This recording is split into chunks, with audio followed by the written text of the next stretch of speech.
Hello student. कल मैंने बताया था कि एंजाइम भी एक तरह का कैटालिस्ट है जो रिएक्शन में पार्टिसिपेट तो नहीं करता बट रिएक्शन रेट को इन्हेंस कर देता है। जैसे सुक्रोज से जब ग्लूकोज और फ्रक्टोज बनता है तो उसमें इन्वर्टेज एंजाइम यूज़ होता है। ग्लूकोज से अल्कोहल अगर बनाना हो तो डाइमेज एंजाइम यूज़ होता है। स्टार्च से माल्टोज बनाने के लिए डाइएस्टेज एंजाइम का यूज़ होता है। माल्टोज से ग्लूकोज बनाने के लिए माल्टेज एंजाइम का यूज़ होता है। और यूरिया से अमोनिया का कन्वर्जन करना हो तो यूरेज एंजाइम का। इसी तरह प्रोटीन से अगर एमिनो एसिड का फॉर्मेशन हो रहा है तो वहाँ पे एंजाइम कैटालिस्ट पेप्सिन का वर्क करता है। ठीक है, now the topic is characteristics of enzyme catalysis. The first point is most highly efficient. It means one molecule of enzyme may transform 1 million molecules of reactant पर minute. एक minute में ये reactant के millions molecule को क्या करता है, transform कर देता है। यानी रिएक्टेंट के 1 मिलियन मॉलिक्यूल्स को प्रोडक्ट में चेंज कर देता है एक ही मिनट के अंदर। तो एंजाइम पे एक ही मॉलिक्यूल वहाँ पे सफिशिएंट होता है। नेक्स्ट पॉइंट है हाईली स्पेसिफिक नेचर, यानी कि पर्टिकुलर रिएक्शन के लिए पर्टिकुलर एंजाइम होते हैं, स्पेशल एंजाइम होते हैं। जैसे हमको अगर यूरिया से अमोनिया का फॉर्मेशन करना है तो हम यूरेज एंजाइम ही यूज़ करते हैं। ठीक है, इसी तरह ग्लूकोज से अगर इथाइल अल्कोहल बनाना है तो हम वहाँ पे एंजाइम लेते हैं जाइमेज, दूसरा कोई एंजाइम नहीं ले सकते। तो पर्टिकुलर रिएक्शन के लिए पर्टिकुलर एंजाइम होता है। नेक्स्ट है highly active under optimum temperature. Optimum temperature का मतलब होता है कि वो टेम्परेचर जब एंजाइम जो है रिएक्शन रेट को इंक्रीज कर देता है, यानी मैक्सिमम कर देता है। जिस टेम्परेचर पर वो मैक्सिमम करता है उसी को कहा जाता है ऑप्टिमम टेम्परेचर। तो इस ऑप्टिमम टेम्परेचर पर एंजाइम जो होता है वो बहुत ज़्यादा एक्टिव होता है, यानी कि वो बहुत ज़्यादा एक्टिव होकर रिएक्शन रेट को इन्हेंस करता है। Next point is highly active under optimum pH. ठीक है, इसकी एक पर्टिकुलर पीएच वैल्यू होती है।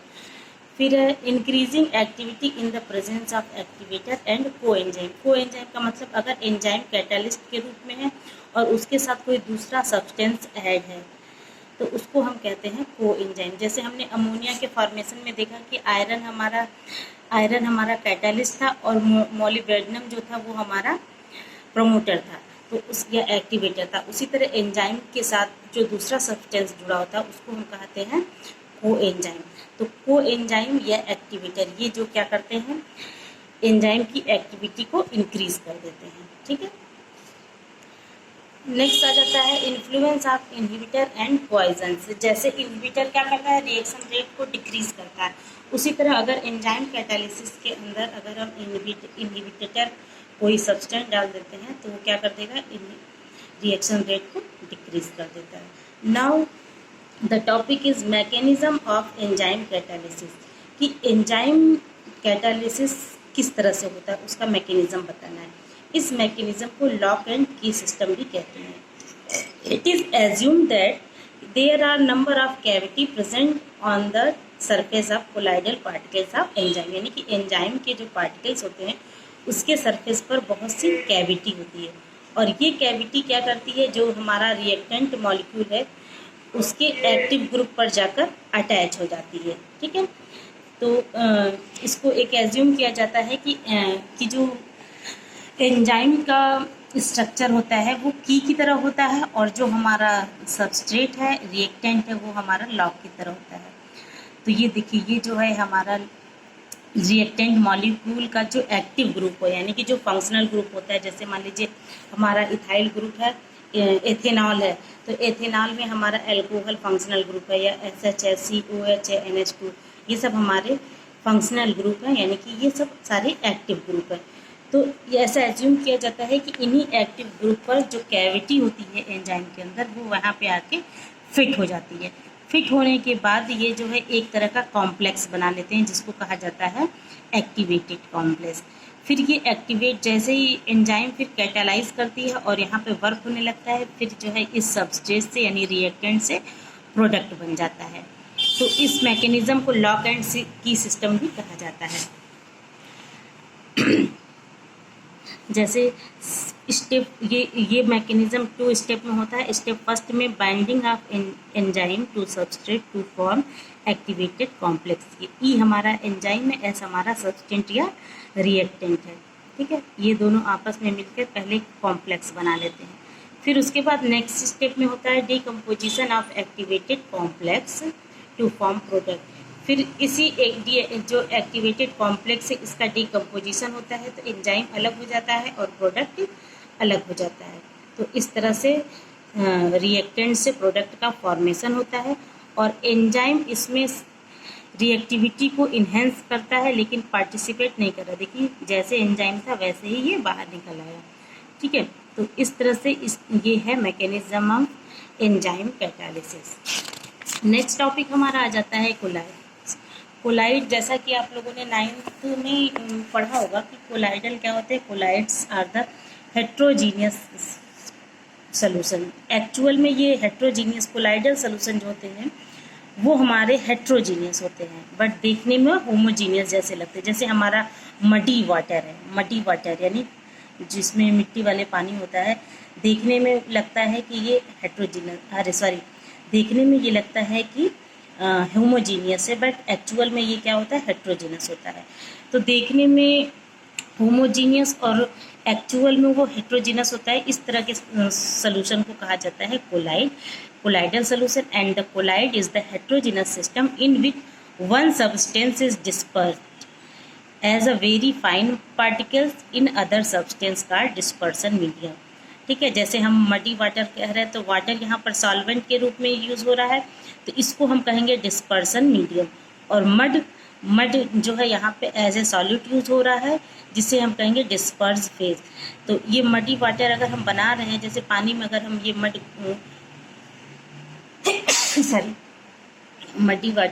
अगर इसमें डिज़ोल्व कर रहे हैं तो इसके मड के जो है हमको पार्टिकल्स नेकेड आई से भी दिखाई देते हैं।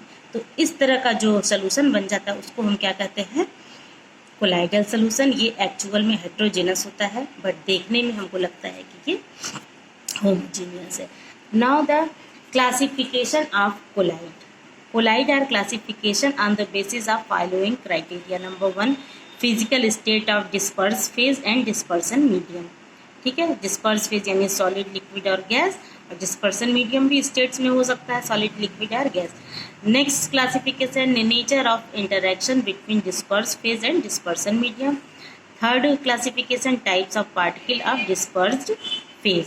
Now the first classification on the basis of physical states. अब इसमें देखिए जैसे डिस्पर्स्ड फेज है, डिस्पर्स फेज जो उसमें डिसॉल्व हो रही है यानी सॉलिड है, और डिस्पर्सन मीडियम भी सॉलिड है। तो किस तरह का कोलाइड बनेगा, सॉलिड सॉल्व। जैसे एग्जांपल में सम कलर्ड ग्लासेस एंड जेमस्टोन। इसी तरह सॉलिड और लिक्विड का मिक्सचर अगर होगा तो हमारा बन जाता है सॉल्ट। जैसे हमारा पेंट है, पेंट में कलर होता है और उसमें ऑयल मिक्स कर दिया जाता है तो वो हमारा पेंट बन जाता है। तो ये भी एक तरह का कोलाइडल सोल्यूशन है। नेक्स्ट, डिस्पर्स फेज अगर हमारा सॉलिड है और डिस्पर्सन गैस है तो उस तरह का जो कोलाइडल सोल्यूशन बनेगा उसको हम कहेंगे एरोसॉल। जैसे हमारा स्मोक और डस्ट है। तो ये सब हमारे एग्जाम्पल हैं कोलाइडल सोल्यूशन के। नेक्स्ट आ जाता है हमारा classification on the basis of interaction between dispersed phase and dispersion medium, यानी कि इनके बीच जो है डिस्पर्स इंटरेक्शन कैसे होता है। तो depending on the nature of interaction it is 2 types, lyophilic and lyophobic. Philic का मतलब होता है लविंग और फोबिक का मतलब होता है हेट।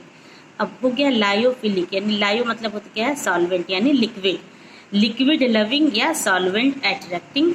और दूसरा हो गया लायोफोबिक यानी लिक्विड हेटिंग या सॉल्वेंट रिपेलिंग। ठीक है, तो लायोफिलिक कोलाइड का मतलब कि ऐसा कोलाइड जो सॉल्वेंट में डिसॉल्व हो जाता है। ठीक है, जैसे the word lyophilic means liquid loving. Colloidal salts directly form by mixing substance like gum, gelatin, starch, rubber etcetera with the suitable liquid. ठीक है, लिक्विड हमारा यहाँ पे क्या है, डिस्पर्सन मीडियम यानी कोई सॉल्वेंट है। ये सब क्या हो जाते हैं, ये अगर इसमें जिलेटिन, स्टार्च मिक्स कर दिया जाए तो ईजिली मिक्स हो जाते हैं। ठीक है, तो इस तरह के जो कोलाइड बनता है उसको कहा जाता है लायोफिलिक सॉल्ट्स। और ये इसको फिर से हम इवोपरेशन मेथड के थ्रू सेपरेट भी कर सकते हैं, यानी कि जिलेटिन को जो है डिस्पर्सन मीडियम से अलग भी कर सकते हैं। तो लायोफिलिक कोलाइड जो होता है वो रिवर्सिबल भी होता है। इसके जस्ट अपोजिट हमारा आ गया लायोफोबिक, यानी कि लिक्विड हीटिंग या सॉल्वेंट रिपेलिंग।